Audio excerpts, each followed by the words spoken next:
Hello friends, welcome to my channel. Friends, AP triple ఐటీకి సంబంధించి మనకి పేజ్ 3కి సంబంధించి జనరల్ కేటగిరీ లిస్టు, అలాగే స్పోర్ట్స్ లిస్టు, ఎన్సీసీ లిస్టు, అలాగే క్యాంపస్ చేంజింగ్ లిస్టు అన్నీ కూడా నిన్న రిలీజ్ అయిపోయాయి. మరి ఈ లిస్టులో ఉన్న వాళ్ళందరికీ కూడా సీట్ అయితే కన్ఫర్మే అండి. వీళ్ళు కాల్ లెటర్ కూడా డౌన్లోడ్ చేసుకోవాలి. అలాగే క్యాంపస్ ఎవరైతే చేంజ్ అయ్యారో వాళ్ళ క్యాంపస్ చేంజింగ్ ఆర్డర్ అనేది డౌన్లోడ్ చేసుకోవాలి. నెక్స్ట్ మనకి జనరల్ కేటగిరీకి సంబంధించి అలాగే స్పెషల్ కేటగిరీకి సంబంధించి వెయిటింగ్ లిస్ట్ అనేది ఇచ్చారండి. పేజ్ 3కి సంబంధించి వెయిటింగ్ లిస్ట్లో నేమ్ ఉన్న వాళ్ళందరూ కూడా సీట్ అనేది కన్ఫర్మ్ అని అనుకోవద్దు. మనకి నిన్న వచ్చిన లిస్టులు కాకుండా ఈరోజు సపరేట్గా వెయిటింగ్ లిస్ట్ అనేది పెట్టారు. ఒకసారి వెబ్సైట్లోనే చెక్ చేయండి. వెయిటింగ్ లిస్ట్ గురించి నేను క్లియర్గా చెప్తాను, లాస్ట్ వరకు అయితే వినండి. వెయిటింగ్ లిస్ట్లో ఉన్న వాళ్ళకి మనకి ఎందుకు అన్ని నేమ్స్ ఇచ్చారంటే 900 దాటి ప్లస్ ఎందుకు ఇచ్చారంటే మనకి 1:3 రేషియోలో పిలిచినట్టు అనమాట. 1:1 రేషియో ప్రకారం నిన్న సెలెక్ట్ అయిన వాళ్ళు లిస్ట్ ఇచ్చారు కదా. ఇంకా 1:2 1:3 అంటే ఒక సీటుకి 3 లెక్క పిలిచినట్లు. 1:1లో ఉన్న వాళ్ళకి సీట్ కన్ఫర్మ్ అయిపోయినట్లే నిన్న ప్రొవిజనల్ లిస్ట్లో ఉన్న వాళ్ళకి. ఇప్పుడు మనకి 1:3 రేషియో కాబట్టి అంటే మనకి ఇంకా 408 సీట్లకు డబల్ ఇస్తారు కదా. వెయిటింగ్ లిస్టు డబల్ ఇచ్చారు, కానీ 800 ప్లస్లో ఉండాలి కదా.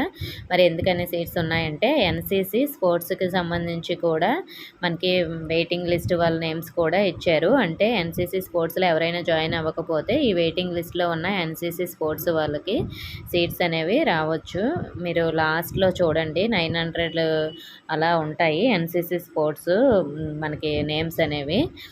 సో మరి వెయిటింగ్ లిస్ట్ అనేది మీరు క్లియర్గా చెక్ చేసుకోండి, మీ నేమ్ ఉందా లేదనేది. వెయిటింగ్ లిస్ట్లో ఉన్న వాళ్ళు డాక్యుమెంట్స్ అయితే రెడీ చేసుకోండి. వీళ్ళైతే 31న కౌన్సిలింగ్కి అయితే అటెండ్ అవ్వాలి. ఎవరు రావాలి అనేది కూడా వాళ్ళు పిలుస్తారు. మనకి ఇక్కడ మనకి వెబ్సైట్లో కూడా క్లియర్గా ఇచ్చారు చూడండి. Updated vacancy list will be displayed on 29న 6 PM అయితే మనకి పెడతారు. అంటే మనకి 29న థర్డ్ పేజ్ కౌన్సిలింగ్ అనేది జరుగుతుంది కదా. ఆ రోజు 6తో ఈ కౌన్సిలింగ్ కంప్లీట్ అయిపోయాక ఇంకా ఎన్ని సీట్స్ మిగిలాయి, ఏ క్యాస్ట్కి మిగిలాయి అన్ని డీటెయిల్స్ కూడా మనకి అక్కడ ఆ రోజు వెబ్సైట్లోనే పెడతారు. పెట్టిన తర్వాత ఈ వెయిటింగ్ లిస్ట్లో ఉన్న వాళ్ళైతే కౌన్సిలింగ్కి వెళ్ళాలి.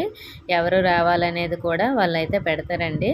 సో మరి మీరు అప్పుడైతే కౌన్సిలింగ్కి అటెండ్ అవ్వాల్సి ఉంటుంది. వెయిటింగ్ లిస్ట్లో ఉన్న వాళ్ళు డాక్యుమెంట్స్ అయితే రెడీ చేసుకొని ఉంచుకోండి. మనకి 29న వెబ్సైట్లో మనకి డీటెయిల్స్ క్యాస్ట్ వైజ్గా వేకెన్సీ ఎవరికి మిగిలాయి, ఎవరు కౌన్సిలింగ్కి రావాలి అన్ని డీటెయిల్స్ పెడతారు. పెట్టిన తర్వాత మీరు 31వ తేదీన కౌన్సిలింగ్కి అయితే అటెండ్ అవ్వాల్సి ఉంటుంది. అప్పుడు మీకు సీట్ వచ్చే అవకాశం అయితే ఉంటుంది. సో మరి ఆ లిస్ట్ అయితే మీరు ఒకసారి బాగా చెక్ చేసుకోండి. సో వెయిటింగ్ లిస్టు ఇచ్చారు కాబట్టి ఇంక మనకి 4th పేజ్ అనేది ఉండదు. మీరు వెయిటింగ్ లిస్టులో ఉన్న వాళ్ళతో మనకి సీట్స్ అన్నీ ఫిల్ చేసేసి ఈ థర్డ్ పేజ్తో కంప్లీట్ చేసేస్తారు. ఓకే ఫ్రెండ్స్, మీ డౌట్స్ అన్నీ క్లియర్ అయ్యాయని అనుకుంటున్నాను. ఇంకా ఏమైనా డౌట్స్ ఉంటే నెక్స్ట్ వీడియోలో క్లియర్ చేస్తాను. ఇన్ఫర్మేషన్ వస్తే వీడియోని లైక్ చేసి మీ ఫ్రెండ్స్కి షేర్ చేయండి. మన ఛానల్ సబ్స్క్రైబ్ చేసుకోండి. Thank you for watching.